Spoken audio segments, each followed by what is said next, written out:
and precision. Be rest assured, there will be none of that in this talk. Has anybody read this book?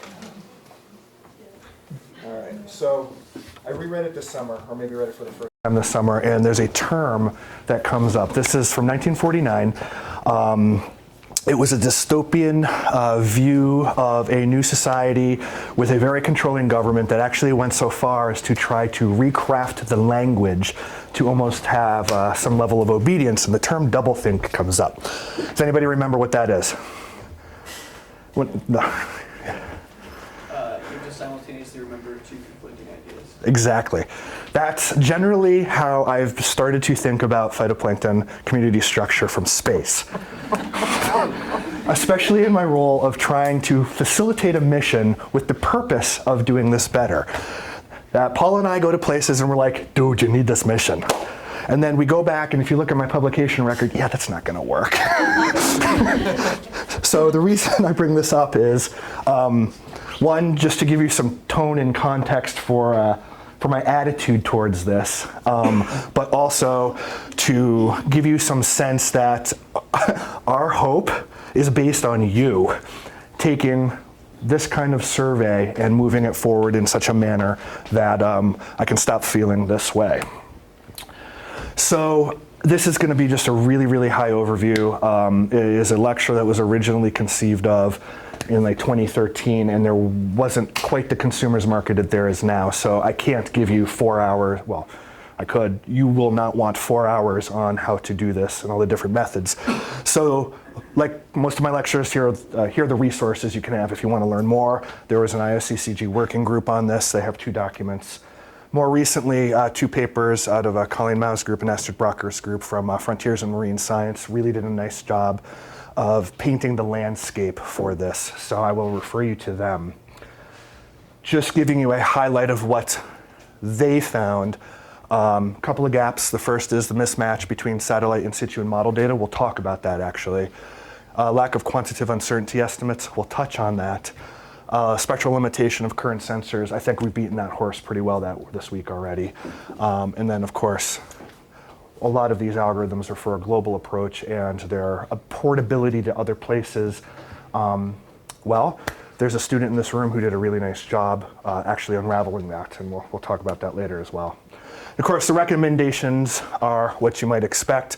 You can do a lot of these things, but again, you're going to read this list and they're not super groundbreaking. The first one, of course, is, hey, let's have this conversation more often. Okay? Then launch higher spectrally resolved sensors, launch higher spatially resolved sensors, build better algorithms. I mean, that should be your intuition at this point of what comes next. So my personal perspective on this is, there are the believers and the non-believers. They surround us. It's just the environment in which we live. I'm faithful when I'm talking to management. I'm skeptical when I talk to my peers. This is pushing the boundaries of what these satellites can do, particularly with the missions that are flying today. Lots of different methods to do this. They're really kind of all over the place, and we'll get to that. But generally speaking, they fall into 2 classes. As you will probably discuss more on Monday, validating these algorithms is difficult. And there are many ways to do it, and there's no consensus on the right way to do it yet. But whether you like any of this or not, whether any of you choose this path or not, as long as you stay in ocean biology from space, this will be part of your life in some way. It's already huge in our community, so just get used to it. It basically facilitated a whole new mission, and we're going to walk through all the different methods and issues. We'll start at the beginning. Why is it more challenging to measure and validate phytoplankton community structures than other ocean color products?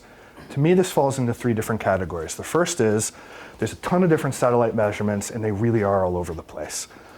There's a ton of in situ measurements, and while many of them are probably outpacing what the satellites can do, making the connections between the 2 of those hasn't happened in a really rigorous, well-vetted community way yet. And then, of course, there's an increase in the degrees of separation between the products, and that'll make more sense in a second. So we'll start with just some terminology for how these algorithms what these algorithms actually produce. The first is particle size classes, and again, I put this here just to give you a sense of you're dealing with a lot of different shapes and sizes, and yet the categorization is simply micro, picro, and nano defined by those diameters. And this can be a particle or a phytoplankton. The other categorization is a phytoplankton functional type. Problem with this term is that function can mean a lot of different things, and I think you already got a lecture on that in the first week.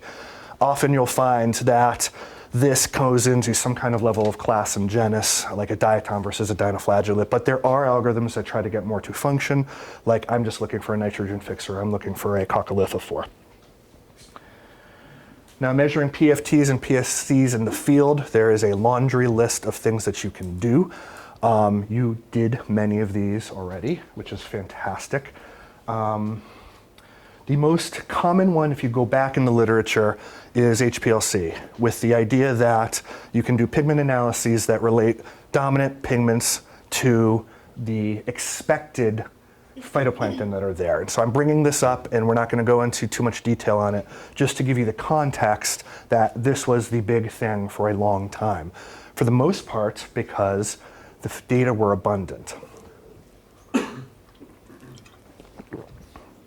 You will move beyond this, hopefully in my lifetime.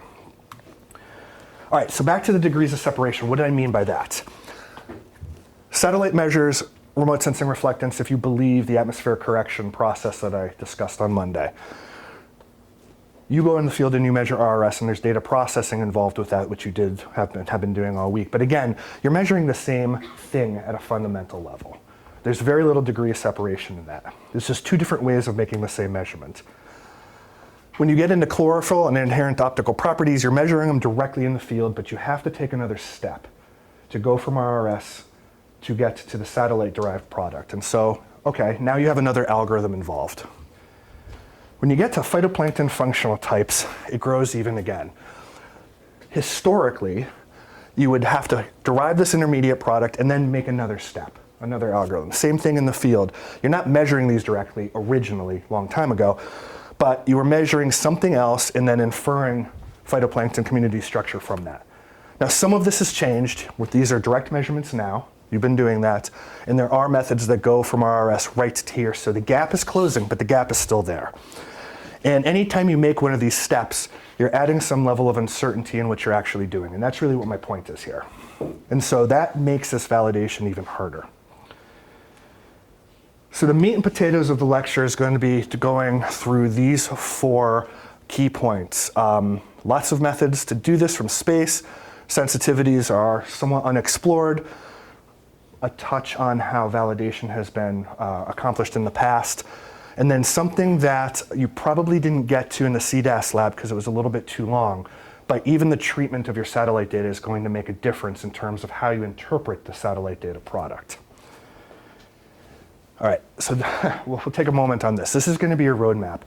So I was taking a phytoplankton ecology class with Mary Jane Perry in 2011, and I had to write a little thesis for her. And this is from that. So bear with me here. The roadmap is we're going to talk about 2 different flavors of algorithms. There are abundance methods and there are spectral methods. And we'll talk about what that means in a second. They all have different kinds of outputs. Some go right to accessory pigments, some go to size classes, some go to taxonomy. And there are a number of different approaches to get to this. So the reason I brought up the term paper is twofold. The first is because the references that are going to appear are a little outdated, but they're good enough to make the point. And 2, you'll see in a second, you'll see in a second. So you can take satellite measured radiances and go straight to these things.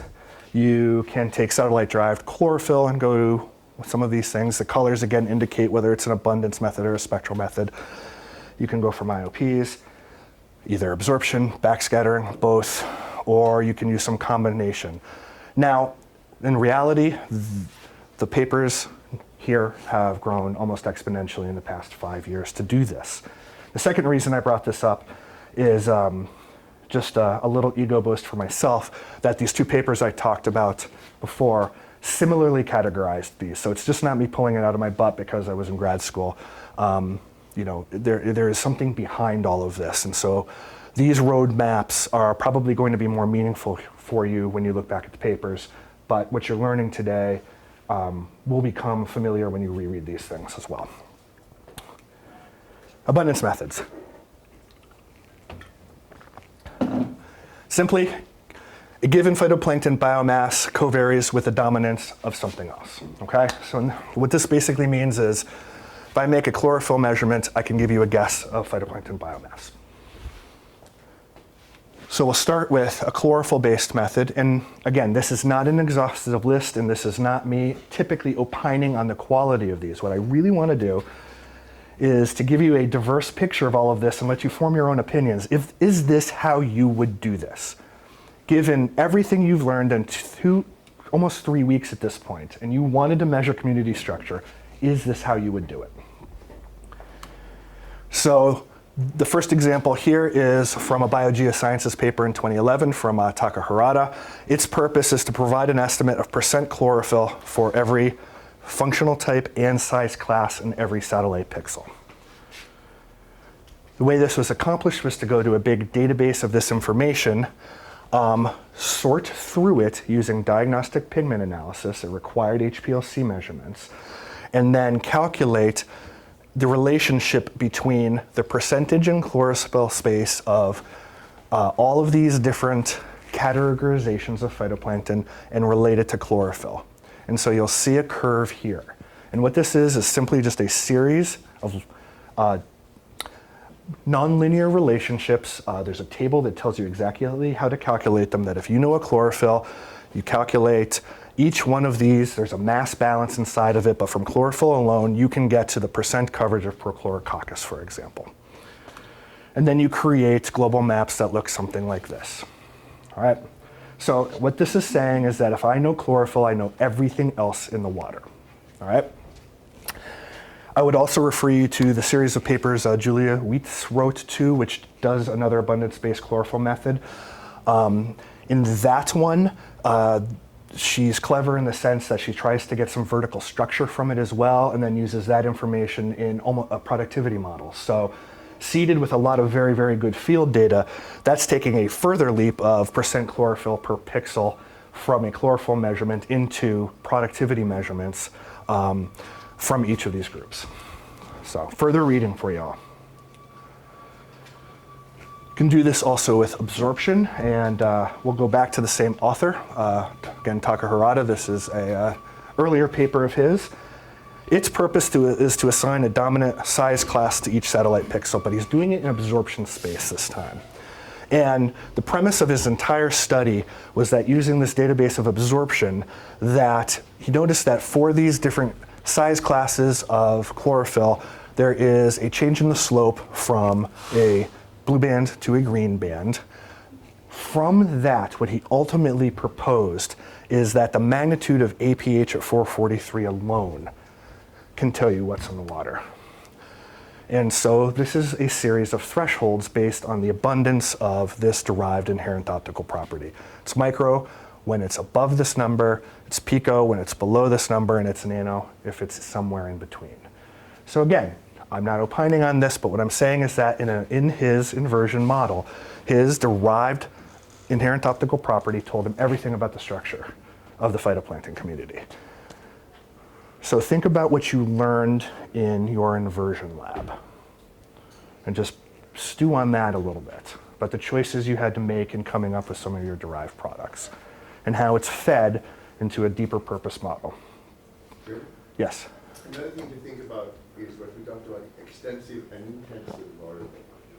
Chlorophyll is an extensive variable. It varies with the concentration of material. Functional types are intensive variable. It's what percent of that concentration goes into. So they vary by a much smaller range than the extensive variable. Chlorophyll will vary from 0.01 to 10, 50 in the surface ocean, while the intensive variable can only be between 0 and 100%. And so. Yeah. And what do you think AP 443 is? Extensive or intensive? If you double the concentration, will you double? Yeah. If it's extensive. You keep talking while we can't talk over that anyway. So my question to you is to think about whether this is any different than the first model that Jeremy presented.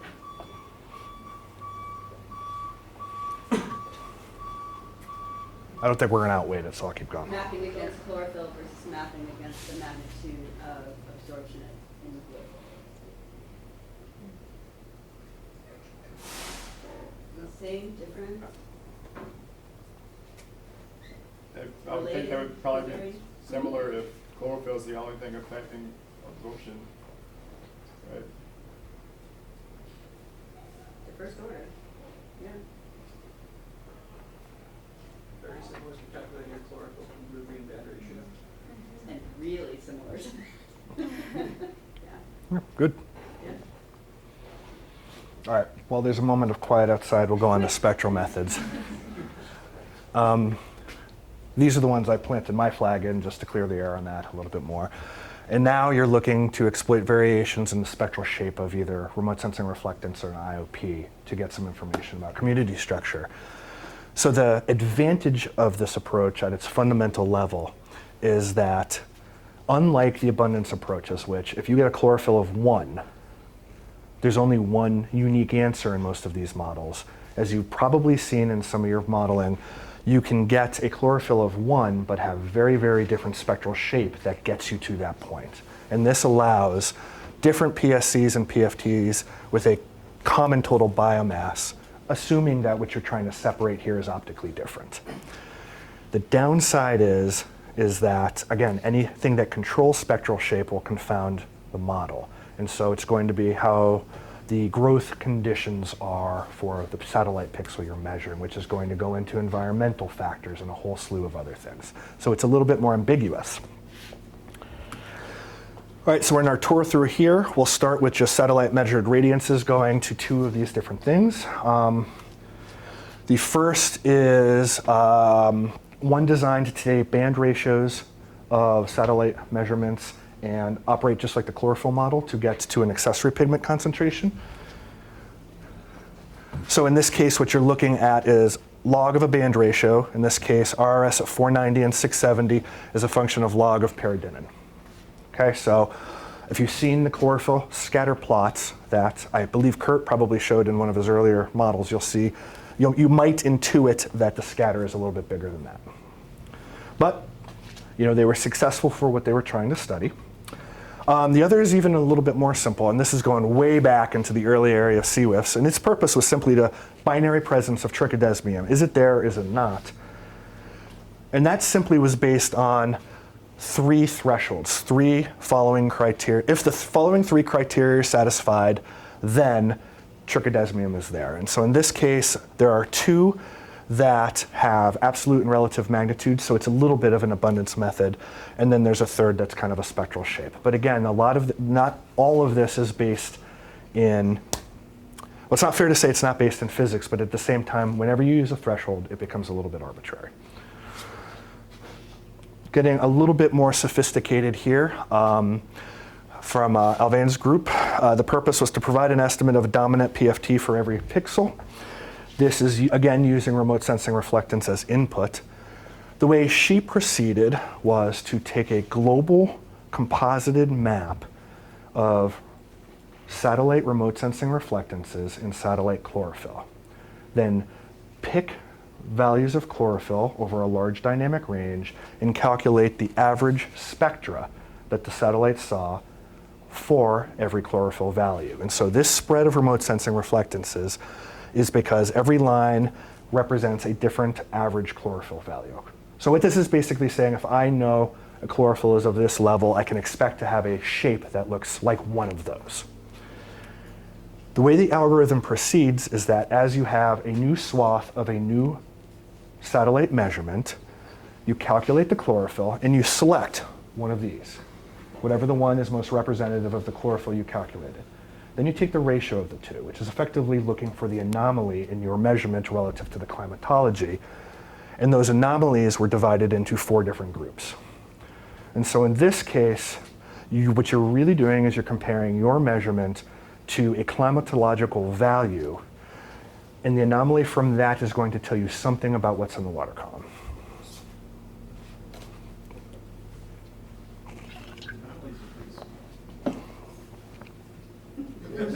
But they have spectral shapes. Yep. And I mean, and think about it, for example, most of the data comes from what part of the ocean? Right, open ocean. What's dominating in the open ocean? And so, but we have the least anomalies, things are the flattest. It's what you'd expect to see in the open ocean. And the dominating organisms. Also, though, aren't those anomalies pretty big because it's a ratio? So it's like the diatoms are, twice as bright, basically, as the library values. The diatom anomaly was good. Yeah, but then even like the haptophytes are 50% darker in blue. And all the actions in the blue. Right. And so when you think about the atmospheric correction that Jeremy went through, where are we most certain about atmospheric correction and where are we least certain about atmospheric correction? Pardon? Least in the blue. Least in the blue. And, so this kind of gets, I think, probably to Jeremy's skepticism aspect, which is where we expect to see the important differences is in that part of the spectrum where we're least certain. But it's what we're dealt with physics. Yeah. I mean, that's just our reality. And I'll reiterate, what we're showing is a heroic amount of work that is incredibly innovative. So this is not knocking anything. But there are challenges. When you're successful like this, what you do, just like when we were talking about the satellite instrument development, when you're successful, it's really easy to realize what's missing. And that's what this is about. Yeah? So for these anomalies, are we seeing anomalies in functional type relative to other waters of the same climatology? Or similar climatology? It is basically making the statement that over a mission lifetime, a chlorophyll value represents what's probably just exactly what you would expect to see under normal long-term conditions. So the anomalies that you're deriving are, yes, you are comparing your measurement in one moment in time and space with a group of measurements that could be distributed over long time scales and long spatial scales. So it is not necessarily a mapping of in this pixel relative to this pixel over long time scales. It is this pixel relative to, hey, that chlorophyll biomass is telling me something about the average global condition. So say, for example, if you point to the 5 microgram per liter chlorophyll average normalized water leaving gradients, do you have it up there? Can you point to it? 5? Yeah. It peaks at 4. Oh, Okay. Pick 2 then. 2. It's one I of can those barely read it. ones, right? So Let's just say it's one of these low ones here. one of those levels, right? Because it's got pretty high chlorophyll. So then what you're looking at is the variability in the spectral shape from that average spectrum. So, but what you've got to think about is, what is the composition? If that composition matches the average for 2, what is that? Well, that's going to be a line that's right around 1, right? That would say that that is what you expect species-wise or taxonomy-wise. So what it's saying is that you never expect to see diatoms, right? There's no line on 1 for diatoms. Like the diamond are the best, and everything else is well. Okay, so we're going to move to the top of the atmosphere, and this is a hyperspectral method, so it's actually getting more and more attention as time goes on, which is great. It's from Brocker's group. Its purpose is, at least this original paper, it's grown since then, but the method is the same, is to provide a pixel by pixel estimate of cyanobacteria and diatoms. And it operates by using differential optical absorption spectroscopy, which is basically saying you're trying to do a nonlinear fit to differential absorptions. And so it's looking for sharp spectral features in the derivative spectra. So, of course, this is a hyperspectral method. So in this case, you're looking at a typical Phi star value for cyanobacteria and for diatoms. This little gray region is just to indicate that the axis changed from 400 to 700 to 430 to 500, so we're only looking at this narrow part of the spectrum. And there's a lot of lines here, but the point I want you to take away from it is that there are features in the derivative for diatoms versus cyanobacteria that are unique. And so that's what this one is looking for, okay? And this is also a nod to where a lot of work is going in the era of hyperspectral measurements. Do you want to say something about the spectral resolution and the spatial resolution of these satellites? So the spectral resolution is, I forget what the footprint, yeah, it's very, very tiny. 30 kilometers. Oh, okay, so I see. So knowing that now, take a guess as to what the spatial footprint is. Did we hear it?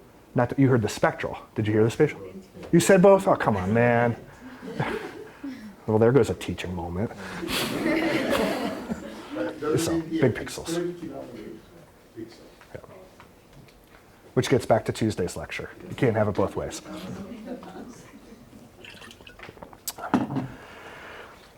So we're nearing more than near and dear to my particular heart here, spectral methods for absorption. There are a lot of these out there. I'm going to highlight two hyperspectral ones, and you'll get why in a second. But the general idea is relating pigment absorption features to the presence there. We just talked about derivative absorption again. So Catlin and Siegel have a new paper out where they derived relations between, again, derivative absorption signatures and phytoplankton pigment communities. So this is, again, the kind of momentum a mission like PACE is getting. The other is from a graduate of this class, who we'll talk about more later, Allie Chase.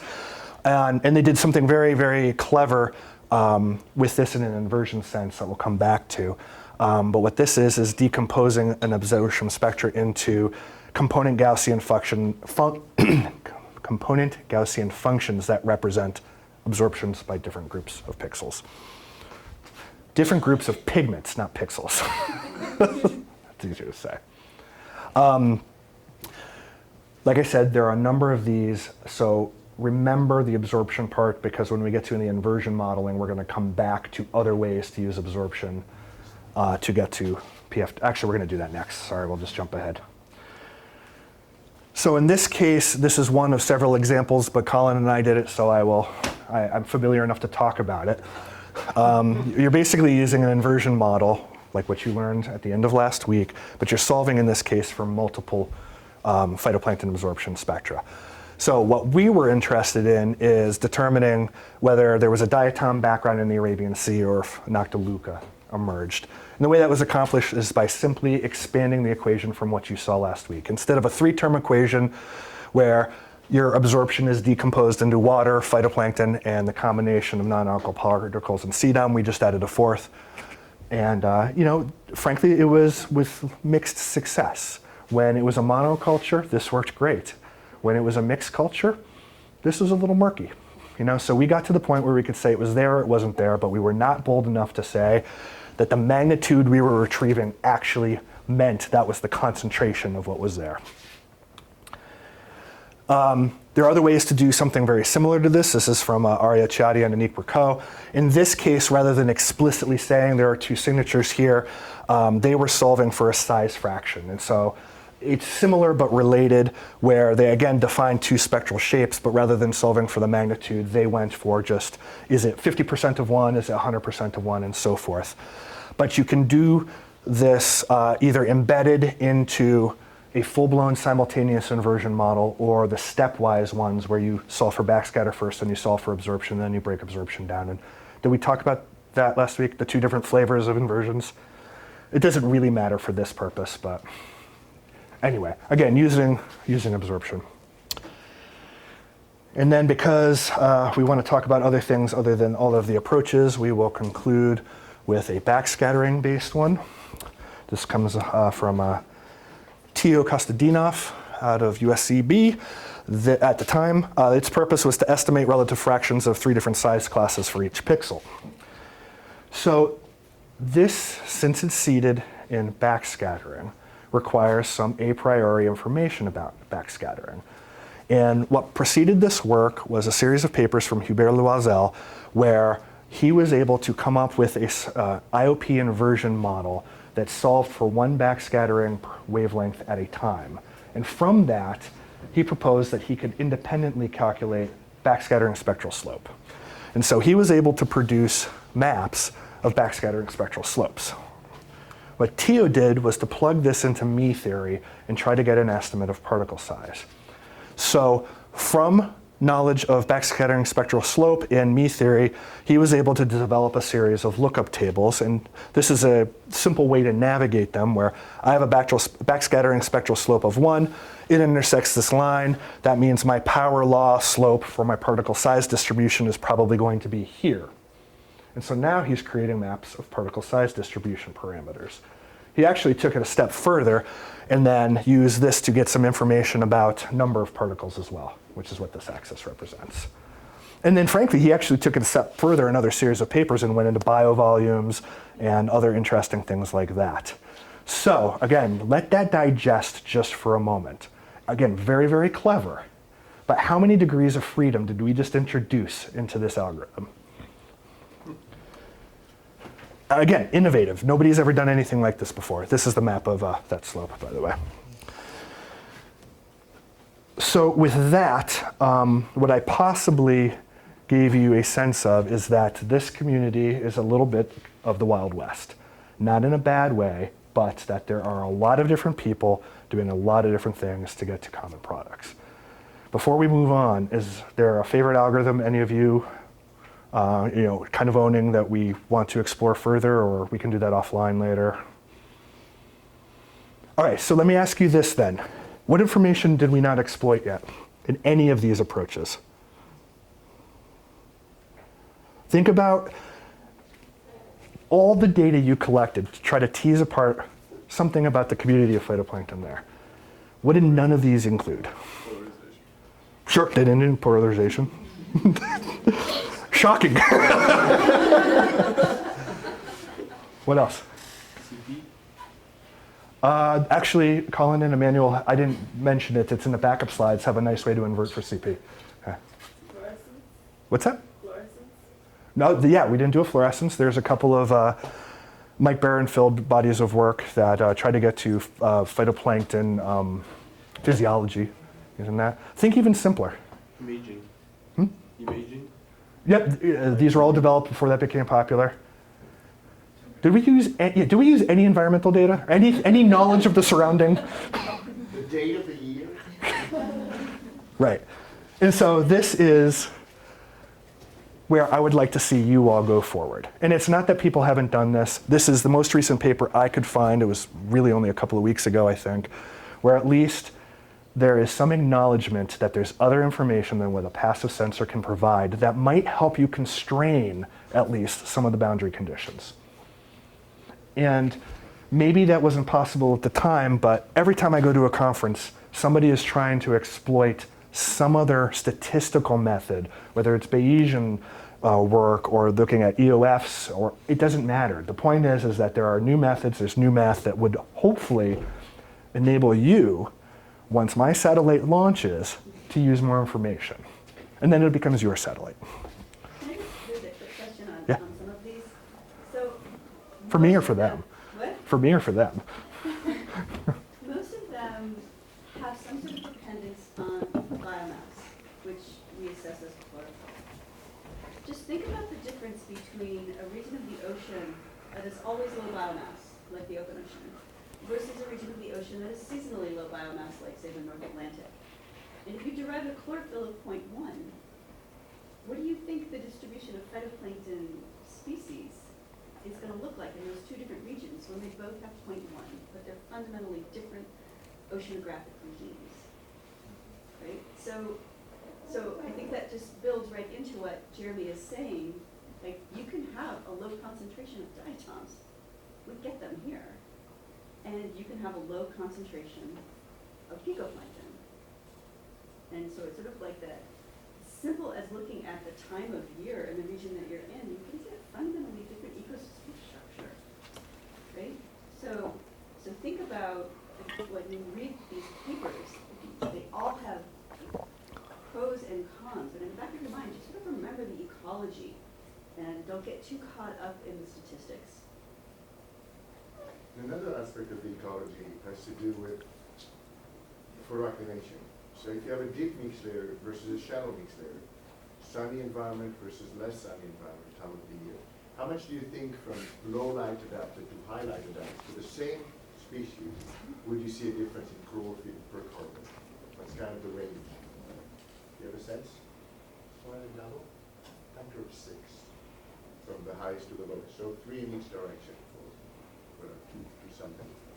That just remember that again. If you know mixed layer depth, then there's now products that give you mixed layer depth. If you know power, you can maybe control for that variability.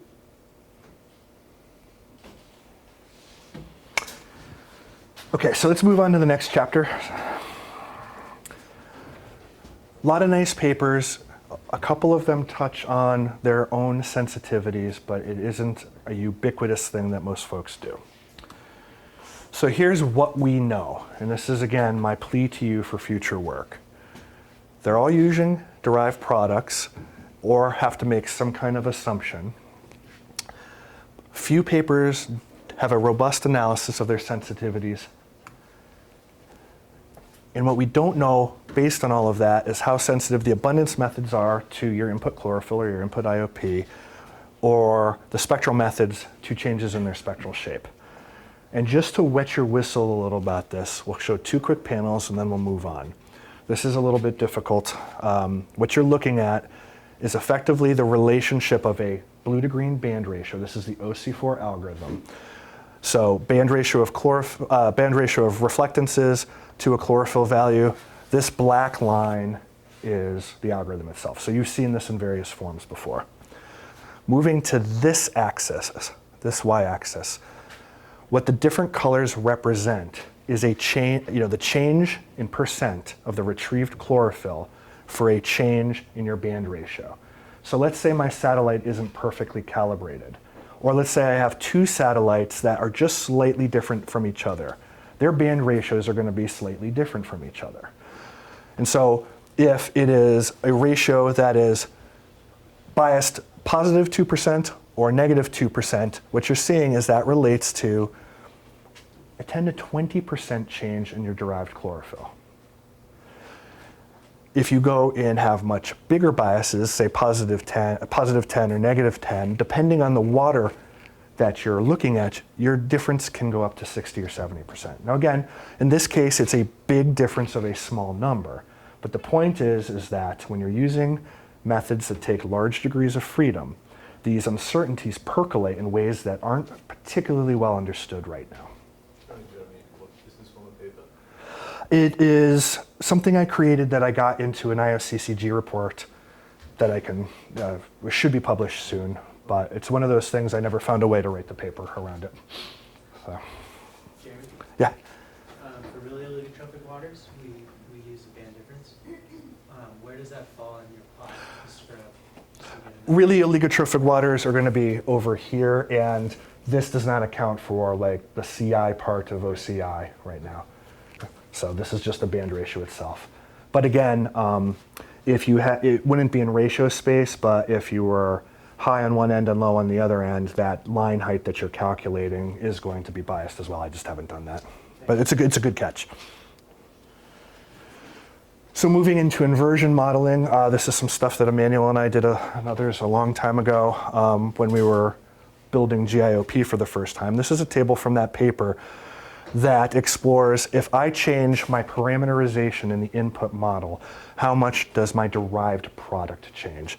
And so just another example here, if the chlorophyll that I'm seeding the model with is biased high by 33%, which is not out of the range of possibilities if you're looking at this, then my derived backscattering might be 1.5% different than it would be, but my derived AFE is 6%.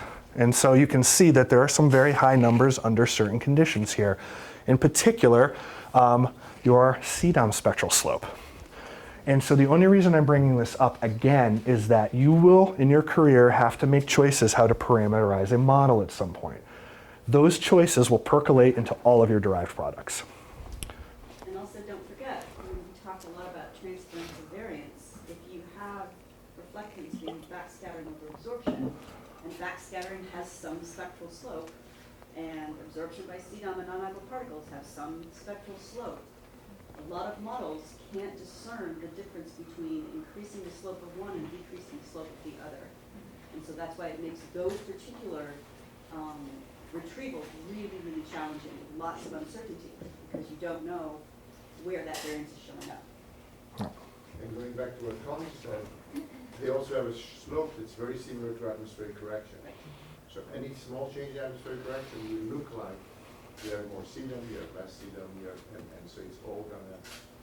And this is one of the hope with phase is because now you can anchor in the UV as well as in the red, but you will not have the tail wagging that you might have a correction that's based only on the red. So again, don't, glass half full, don't view this as necessarily bad news, but don't forget it. Oh, because you've seen the talk. Let's talk about validation data sets, and this will seed what Paula's going to talk about in a little bit.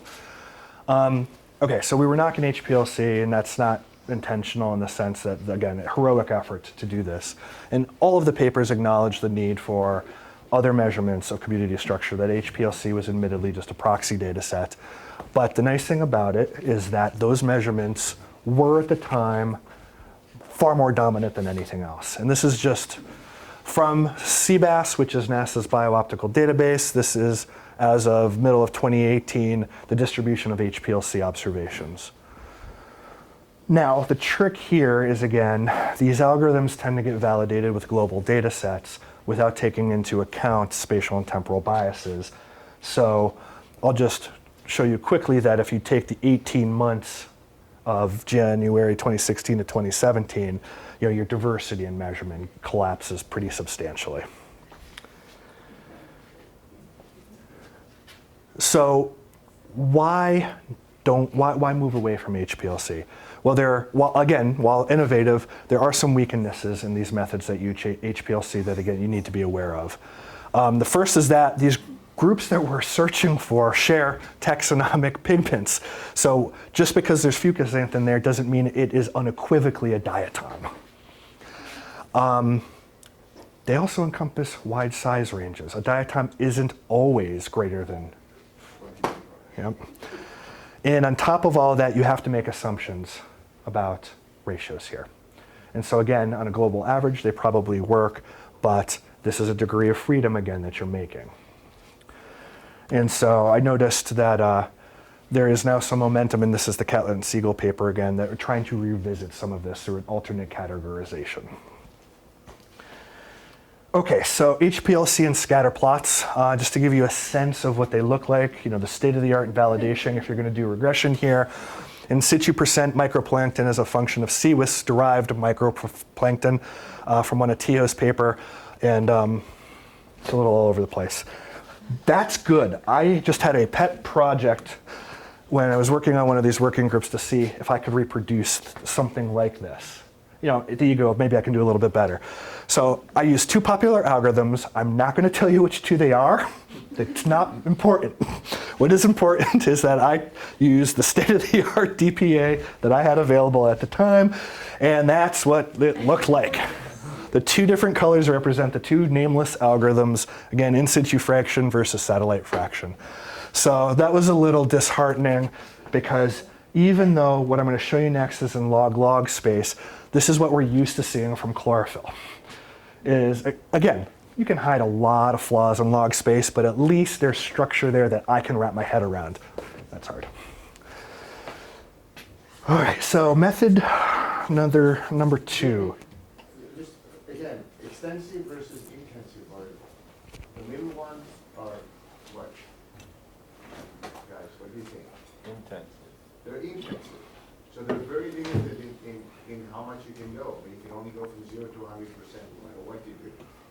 The right-hand side, they're extensive, they're biomass related. You double the biomass, you go factor 2 high on that line.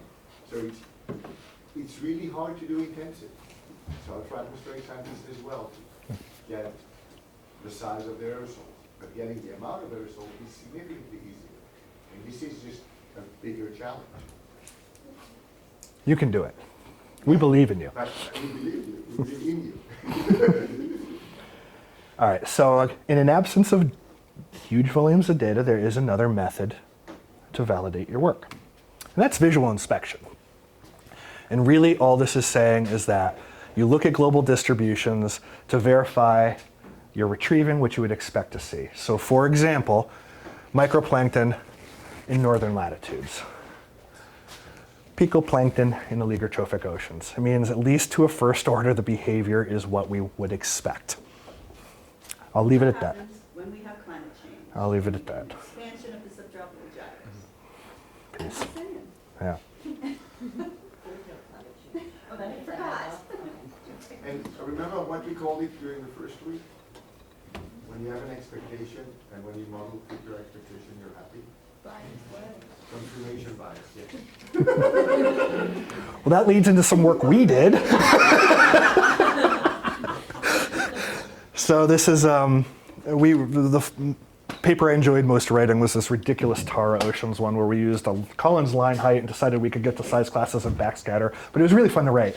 And this is why I brought up CP slope, is we took a shot at looking at beam C spectral slope and scattering spectral slope to see if the frequency of these groups behaved as we might expect for changes in these slopes. So again, you're seeing the slope rising as you get to smaller particles here, the slope going down as you get to bigger particles. So I put it in so we could poke fun at ourselves. No, it's consistent with our preconceived ideas. Perfect. We're all flawed. Okay, so another way to do this is there an agreement amongst multiple methods? And so in this case, this is from one of Bob Bruin's papers where the two different columns simply just represent two different ways of doing the DPA. But he compared 7 different models and their retrievals to try to better understand how the models intercompare. But again, it is a form of validation. If you're getting the same answers multiple different ways, maybe you're going in the right direction. So a couple final comments on validation. Getting back to one of these papers, there is an extensive list of all the methods of the time up to 2017 when this is published.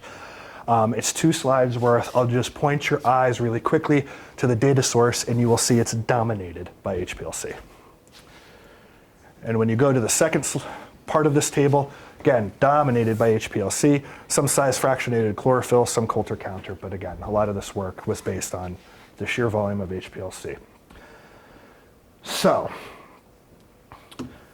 it occurred to me that the 2 things that seem to be limiting to me in terms of this kind of validation can actually be used to highlight some of the really incredible work students from this class have done. So this is a point that you need to hear anyway, but pointing to some pride in this class and their students. So rigorous validation, we're not there yet. We're getting there, but we're not there yet. The other thing that kind of bothers me about this is that there isn't an unequivocal performance metric to even know if you're doing better. So with regards to the first one, I'll point to young Sasha Kramer in the back room there. And this is a really cool paper because it dove so deeply into this one particular algorithm that was not behaving as it should have in the region of her interest, which is around here and off of Woods Hole. But they reviewed it and they reparameterized it and then were able to turn that into one of the most detailed discussions I've ever seen on the validation problem. It's very, very cool. The second is from Ali Chase, who you'll meet later. And again, this is where that clever inversion kind of happened. You're not off the hook yet either, Kelsey, but that's coming later. So the inversion itself is really interesting in the sense that they inverted all of those Gaussians. But at the same time, they looked for accessory pigment covariance with just a total chlorophyll A. And I think, if I understood it correctly, what they found is there's just not a lot of improved performance for the inversion relative to just relationships with chlorophyll A. And so one of the recommendations at the end, which is really, really cool, is just use these simple relationships as the benchmark for your improvement. If your approach is not doing better than what you can learn from chlorophyll A alone, go back to your approach. So, good job, kids. Okay, and then this is a pet peeve of Colin's and mine, which was embedded in a CDAS, but again, that was a long lab. So for your consideration, again, the last thing that you might want to pay a little bit of attention to is when you get a data product from the space agency of your choice, that has been treated somehow. Same is true when you get to these big biooptical data sets from in situ measurements. Or you will make processing choices. They all matter. So let's go back to my safety zone, the Northern Arabian Sea. So what you're looking at here is a really interesting little filament of Noctiluca in a sea of other things. All right, this is a level 2 image. This is the best representation the satellite can make of it. But there are a lot of reasons that you might choose to reproject this horizontally, because you want to put it onto a common grid, or you want to fill in a gap somewhere. And my point is just really simple, that your choices in reprojection are going to change the numbers that you're looking at. And so in this case, this is blowing up this level 2 image with a different color bar just to really highlight it. And if I reproject this to a standard mapped image, with just a Mercator projection at 2 kilometers, 4 kilometers, or 9 kilometers, and a lot of people use these in their big global studies, the values change substantially. So it's important to acknowledge that. The story gets a little worse when you start doing temporal resolution. And again, there's a lot of need to do this. It's a cloudy Earth. You are going to have to fill in the gaps somehow. Because I can tell you, they went out for 2 weeks and we got 4 good images at level 2. 2. So yeah, you have to fill in the gaps somehow. So in this example, if I take the day before and the day after, this is what that structure looks like. If I take the week before and the week after, it's not even there anymore. And if I take the monthly, then it is just a wash in a sea of other information. If your study doesn't need fine structure, there's nothing wrong with this. But if you're looking for this, you have to be self-aware enough of how you're treating your satellite data. And if you're trying to get phytoplankton species composition, which one do you think you need? Is the 14-day, plus or minus 14-day, going to tell you anything? And so now imagine you have an instrument that has a 16-day repeatability. You might get 1, maybe 2 good images a month. What are you going to do with that? And also, what is being averaged? Is what's average the reflectance and then chlorophyll derived, or chlorophyll being averaged in the product? These are nonlinear inversions, so you have to be careful about. You have to know, at least so you understand how these averages are done. Okay. Oops. All right, and then finally, just a comment about vertical resolution, because this influences how you sample and interpret what you sample. This is just a hypothetical chlorophyll profile. Again, I just made it up, put it in a hydrolate, did some interesting things. And there are some new papers coming out that challenge this, which is good. But at a first principle here, what the satellite is seeing is basically the contribution of only the first, 90% of that signal is coming from this first optical depth. So really, most of the signal is just coming from right there.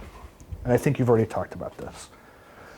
If you are sampling and only collect 2 measurements, what you're doing is not really representing exactly what the satellite is seeing. It might be the best you can do, and that's okay, but you still have to be aware of this. If you only have the surface value, you would only get the 0.5. If you average the 2, you're going to get 1.25, but the optically weighted value of this is closer to 1. So you're going to have to understand that you're introducing some bias based on how you're sampling as well. Okay, so getting ready to wrap this part of my talk up. Don't give up, we're counting on you, and it's funny. See, we need the entertainment when this comes out. So I'm hoping, sorry.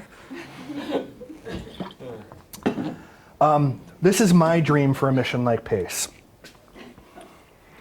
So this is the Darwin model out of MIT, and what you're looking at is very similar to that chlorophyll map that I showed you on my first day, but in this case, you're not looking at chlorophyll, you're looking at the distributions of diatoms, flagellates, Senecacoccus, and Prochlorococcus over long time scales. Again, it's model data, but at the same time, the promise of what we're trying to do next is to take those abundances, those chlorophylls that you saw, that 20-year time series, and create something like this. So this is the dream. Where did you say it came from? This is from Werdell, MIT. Darwin model. Okay, so I still have the podium and I have another presentation, but I'd asked to be unmiked for it, if that's okay. Any questions on this while we're unmiking?